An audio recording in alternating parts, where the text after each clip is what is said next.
Hello, people. Thank you guys for tuning in to Heavenly Sent People. My name is Cynthia Manuel, and as you guys know, I have a youth organization where we expose kids to different outside of their neighborhoods, and we bring on guests that are doing some amazing things and or adults that are doing amazing things with the youth. So with that being said, I'm not going to hold you guys up with my story because you guys know sitting next to me is Mr. Freddie Golden. This kid is amazing. I was just sitting here talking to him. I seen him on Facebook, and he took me by surprise. This young man has received $1.2 million in scholarships. And when I seen that, I was like, wow, I need to get this kid on here so you guys can hear his story, because so often, they paint this negative narrative about our African-American men, and especially with all the violence that's happening. And so for me to see his story was like amazing.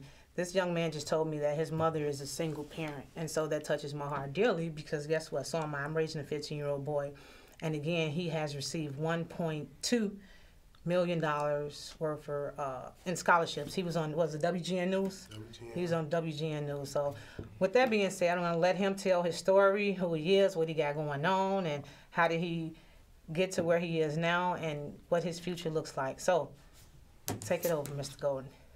Hi, my name is Freddie Golden. I'm born and raised on the west side of Chicago. I attend North Lawndale College Prep. I'm a senior, 18 years old.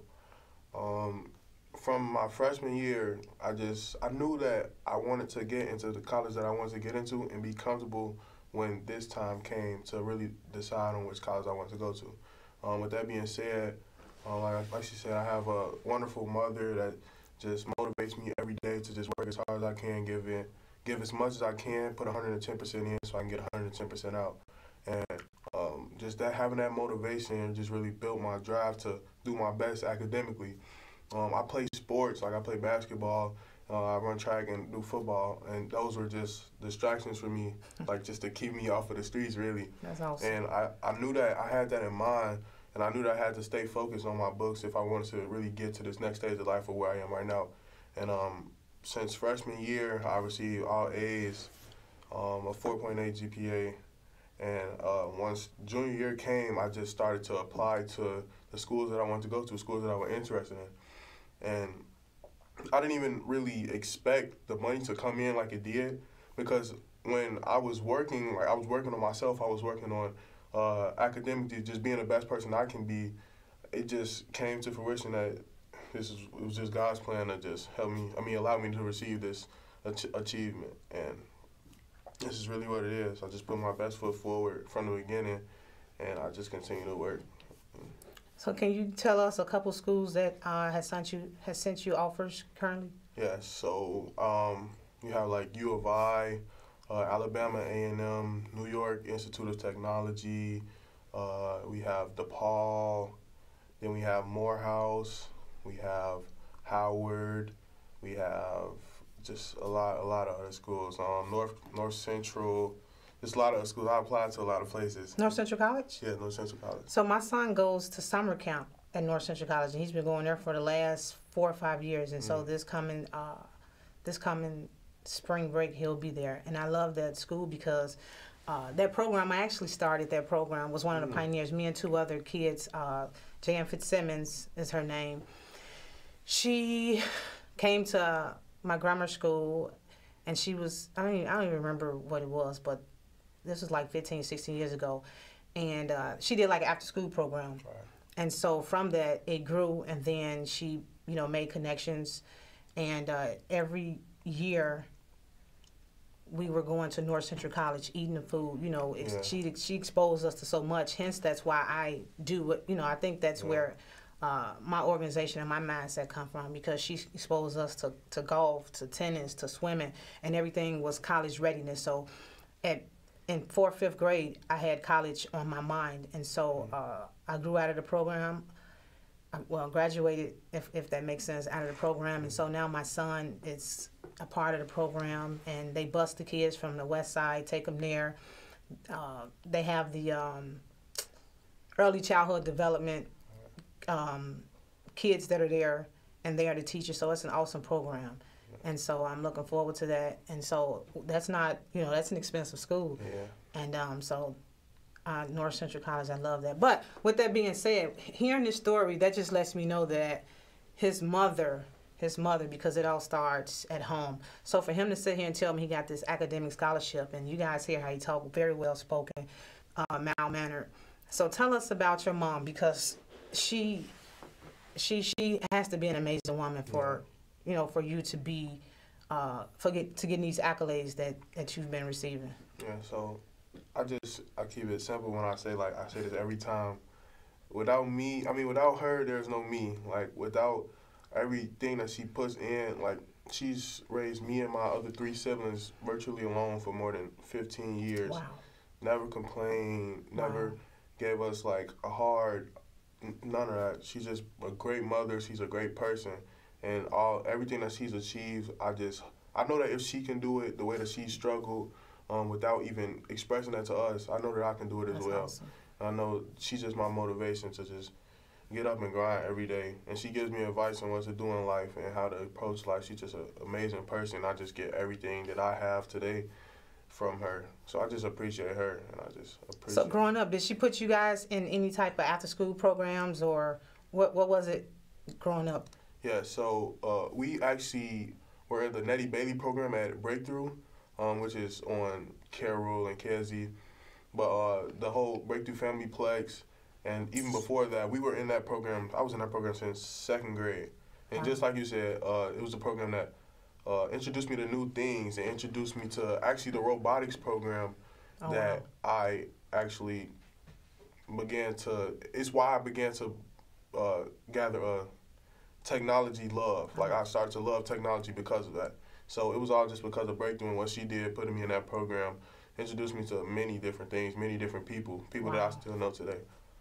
That's amazing, because I am doing the exact same thing with my boy child. That's so imperative nowadays as parents. You have to keep your kids preoccupied, because the streets are waiting. We see what's going on in the news. The kids are teaming up, going downtown for all the wrong reasons.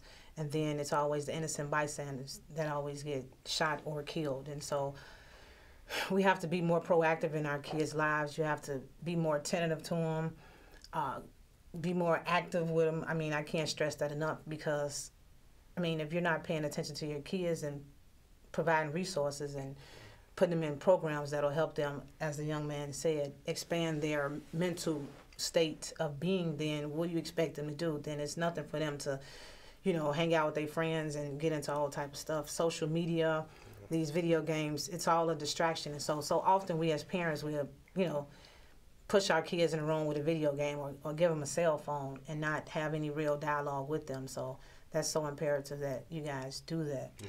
And so with that being said, what school, or have you accepted an offer yet? Yes, I have accepted an offer from Morehouse College. Wow. And I just believe Morehouse College is the best for me because it is unique in the way that the curriculum is built around educating the black man specifically. That's just what Morehouse College is about. It's like the only college in the U.S. that really is built around educating the black man. And that's just what I'm all about. I just see myself as a person that can reach my full potential going to Morehouse, seeing those other black men, seeing those other successful men around me. I feel like it'll just motivate me to an even bigger stand. Now, where's Morehouse located? Morehouse is in Atlanta, Georgia. Oh, wow. Sure. So have you been there for a visit already? Yes, I've been twice, actually. The first time, I was picking schools out, and I didn't really know where I wanted to go. I just went down there, and it was just like, it felt like home. Felt like home. So after that, I went on one more visit. I visited Howard, I visited Hampton, and it wasn't nothing like Morehouse. Wow, that is so cool. Your mom has to be overly proud of what she's done with you guys. So tell us about your other siblings. So I have a younger brother and 2 older sisters. My 2 older sisters, one is in college, one is outside of college. She went to RISD, which is in Rhode Island. Wow. And they are just motivations to me as well. Just seeing them go to and through college. That's awesome. And my mom helping them out, just doing what she does. being an amazing person. It has built us to be amazing people. So, like I said, they've getting, like my older sister, she's been into art for a long time. So that's why she's into like graphic design. Wow. And just getting into that thing, she's a big motivation for me because she's just stayed, she's from where I'm from, doing what she does right now, which is graphic design and learning. Wow. She's very smart when it comes to like art, and she's very creative. Big motivation. And my second sister, she's going to be a physical therapist, and going through college. The struggles of college, which college is hard. I know it's going to be hard for me, but yeah, she's a big motivation for me because she just pushes it through, and I feel like we all get that from my mom, just to push through and really. That's so awesome. You know what I'm saying? And then my younger brother, he goes to Westinghouse. Okay. But yeah, he's a big motivation for me too. Just getting up, like I said, just living in this neighborhood alone. It's a hard thing to do. Absolutely. Just to be who you are, and really find yourself among every bad and violent situation that's going on. And he doesn't fall into the violence. He is also one of the people that stands out from the crowd as a sore thumb. I mean, like a. You know what I'm trying to say, but he stands out, and he's really a good person, and he's creative, he's smart. So all of my siblings are motivations to me as well. Your mom is awesome. Yeah, your mom is sure. Awesome. Just being a black man Mm-hmm. is in America is you guys already got strikes just off that. And so the fact that you said that you went to North Lawndale, which is on the west side of Chicago, is that on Christiana?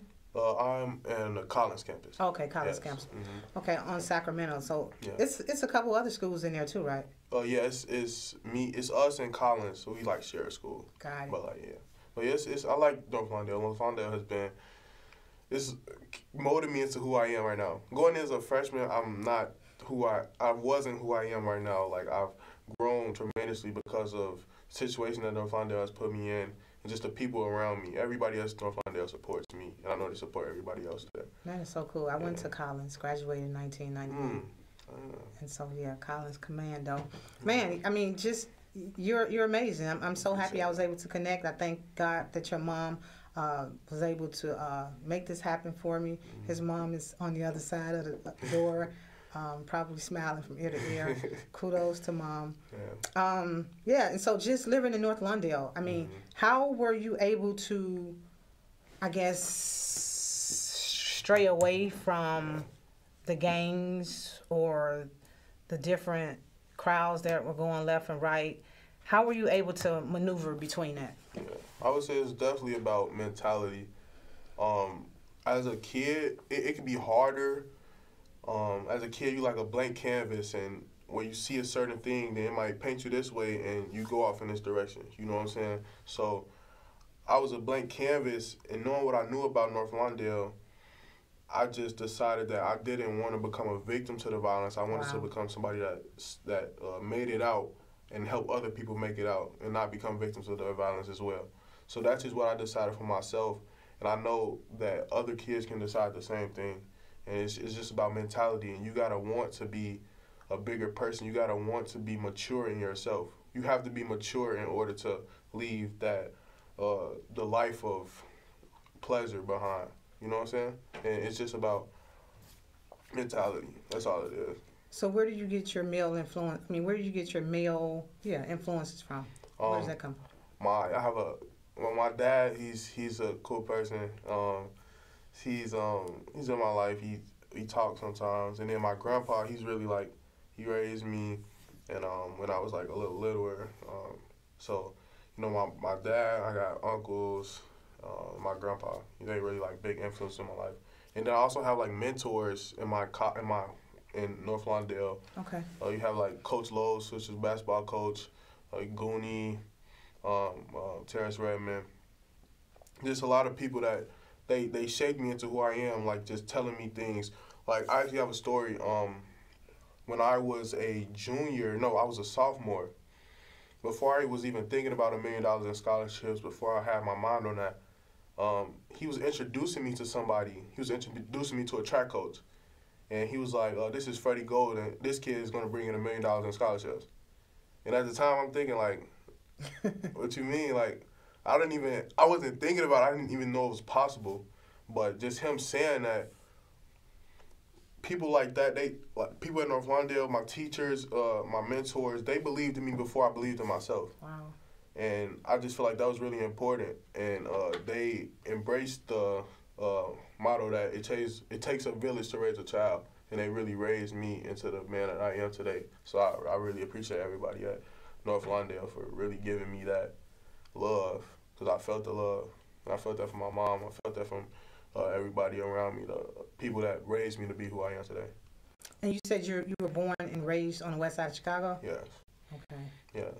And it's been tough. I'm sure. Yeah, it's been. I can only imagine. I mean, I'm a product of North Lawndale, so yeah. And that's what motivated me to do things that I do for my son. You know, raising a boy is extremely difficult. However, you are a prime example that it can be done. Yeah. You know, you had the right guidance. Your mom made sure to keep you safe from all hurt, harm, and danger. And she paved the way for you and taught you right from wrong. And the Bible talks about, wow, just got a brain. I'm just full to hear your story.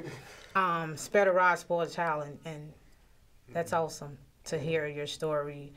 And you know, just growing up in North Lawndale, you know, all the different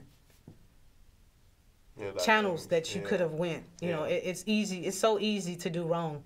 It's so easy. So I was like, coming out of 8th grade, I was thinking about going to like a Whitney Young or like a Jones College Prep, and like getting outside of my city, like getting away from violence, kind of.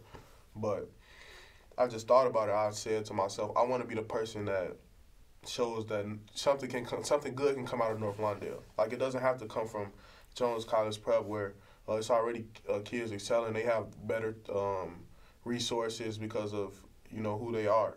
That school. I want to show that good things can come out of the hood. Good things can come out of where I come from. Good things can come out of North Lawndale. And that's just really was my motivation, is to stay where I came from and really excel the way I excel. That's just really what made me who I am. So let's talk about this basketball thing that you got going on. So I told you I went to Collins, and I went on to Kendall College. I got a 4-year athletic scholarship there, and so I think I'm pretty good. I think if you ask my son, and you know, kids, boy kids not gonna tell you that you're good. And so my son actually the other day told me that I was good. So it made me smile from ear to ear. So I typically we would play with the boys on Tuesdays, open gym, and I had a car accident. I was in a car accident January 22nd. So I haven't really played since then, because I'm trying to get my body back together with this therapy and stuff. So I think I'll be cleared next month, and so I'm excited to get back on the court. And so. You play for it. So the team you play for is the AU team, correct? Yes. Okay. I play for the academy, which is Coach Levante Wilson.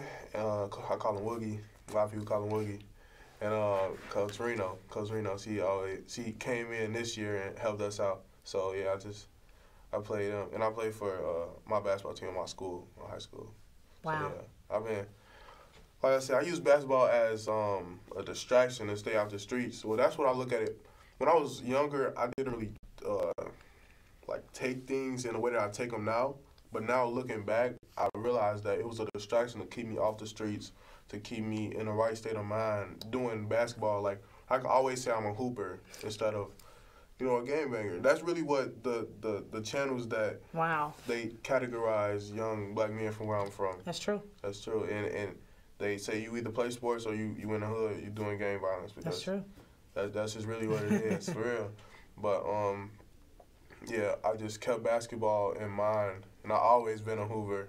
I think I will continue to play in college, probably something for fun. But basketball has always had a place in my heart, for sure, because it kept me focused. And you also mentioned when the basketball season's over with, you play football, correct? Yeah, yeah. So football was something to do as well. It was an extra thing to, put on my resume but it was actually fun. I didn't know anything about football. Football was so new to me. I never played football. I always been a hooper my whole life. But football was very fun for me, especially at my high school.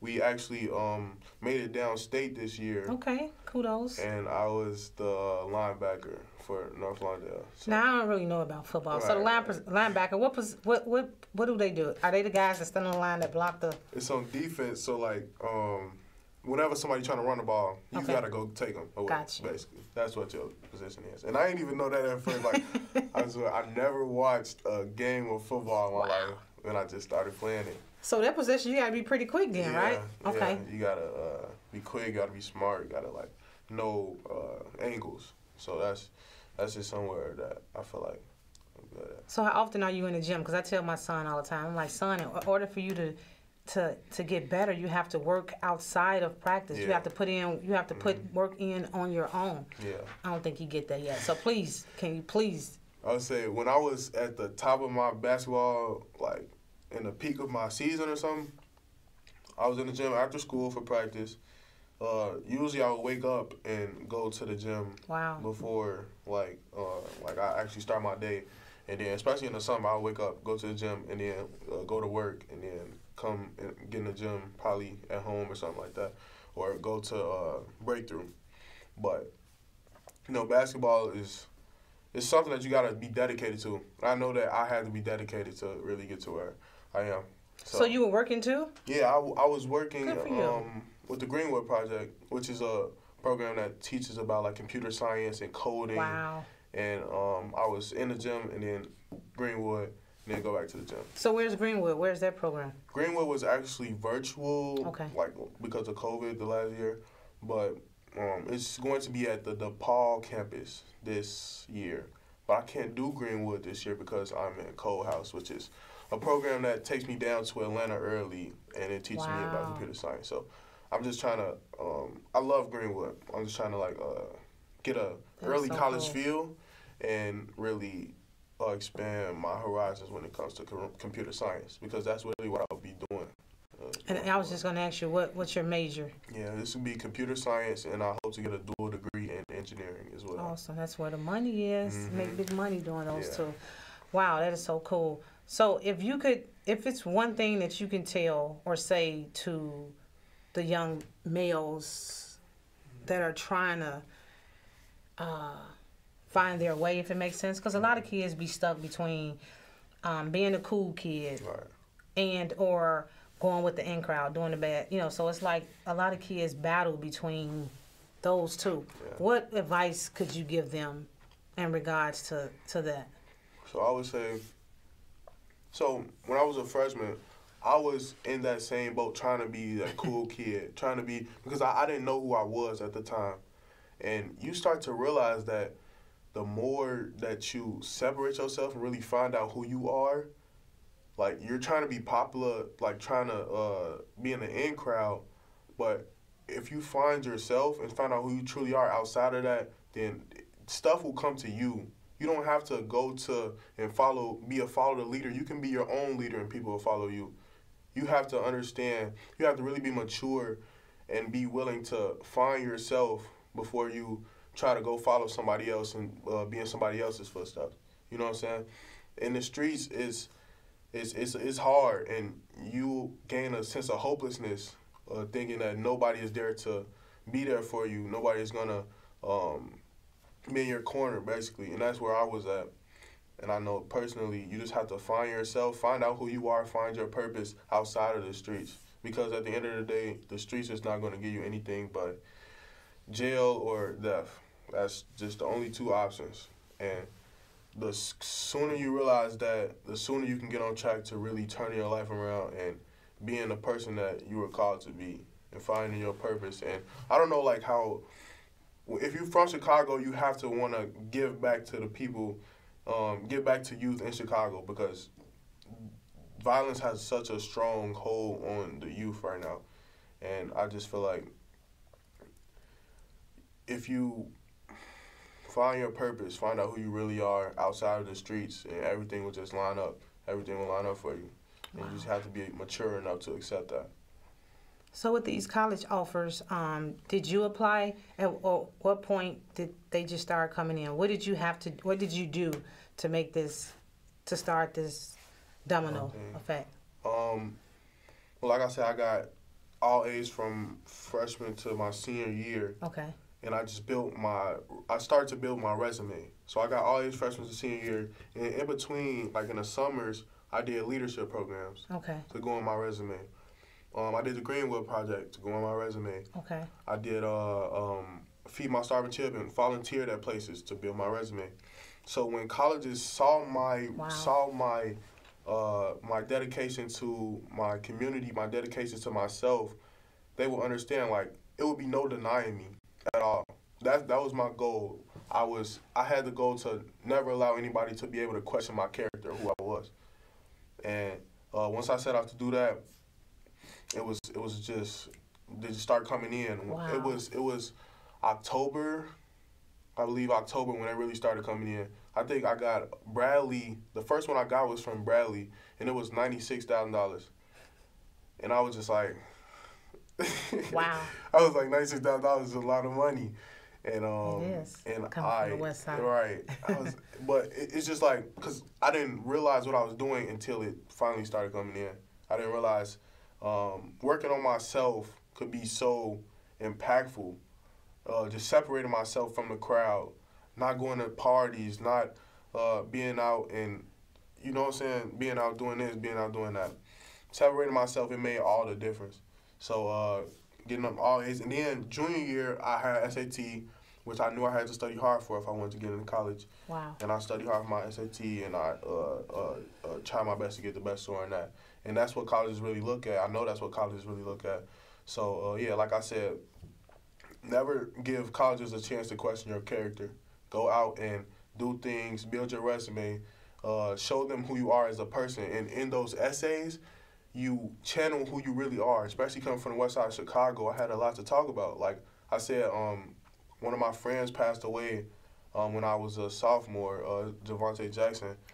And I knew him since I was little.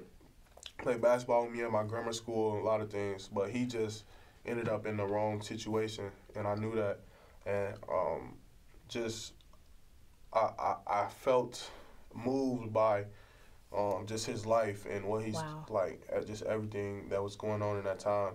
And I wrote an essay about that in college, just going to college, and as my personal statement. And just being who I am, being in this situation, just talking about how I wanted to be the rose that grew out of the concrete to get out of everything that's bad inside Chicago. I wrote essays about that. I love it. And sent it to those colleges, and the letters just started coming in. When the first one came in, I asked my mom, like, do you think I could get $1 million? And she was like, yeah, she believed I can get it. And now today, as they just kept coming in. That is so cool. Sitting here listening to you, I feel like I'm talking to my son, because everything that you made mention that your mom did for you is the exact same thing that I'm doing for my son. And, you know, this just goes to show you that with the right guidance, and despite where you live, you can, if you focus, you can, you know, you can be whatever you want. Exactly. You totally can. It's about structure, discipline, and you gotta want it. So when you want it, the door will bust wide open. You know, we as parents, we can want it for you. We can take you to the, as they always say, you can take a horse to the water, but you can't make him drink it. And you know what? Not until I bought a horse. I got a horse. So I took my horse to the water, and he wasn't drinking. I'm like, oh, that's what they've been talking about. I get it now. I get it. Right in the flesh. I see it. And so, yeah. So we can do all these things for our kids, and you gotta want it. Exactly. But I think with the right structure and parents, you know, you continuously being on your kids, follow the right things. They'll get it. You know, as much as we don't, you know.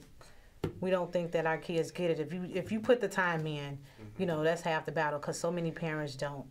And so many kids are out here being raised by their grandparents. And, you know, these kids ain't listening to their grandparents. That's why we got all this stuff that's happening. And whatever's happening at home, I always say, okay, in front of everything, go all the way back to where it started. And then when you see, you know, the upbringing and the household of the kid, you can pretty much say, you know what, I can understand now why this kid is like that. But for the parents, there's still hope. you know, get your kids up doing something. I'm just overjoyed. So with that being said, I thank KNTV for giving us this platform to be able to come on and bring, you know, youth like you on. Thank my parents for being my support system. My son is on the other side watching. I hope he was paying attention to everything you said. And my parents for just supporting me. And anybody you want to give a special shout out to? Yeah, shout out to my mom, just everybody that has just been there for the ride, for the journey. I just want to thank you for allowing me to come on and share my story. I appreciate everybody that was involved in this process. And thank God. Thank you guys for tuning in to Heavenly Sent People. See you guys next time.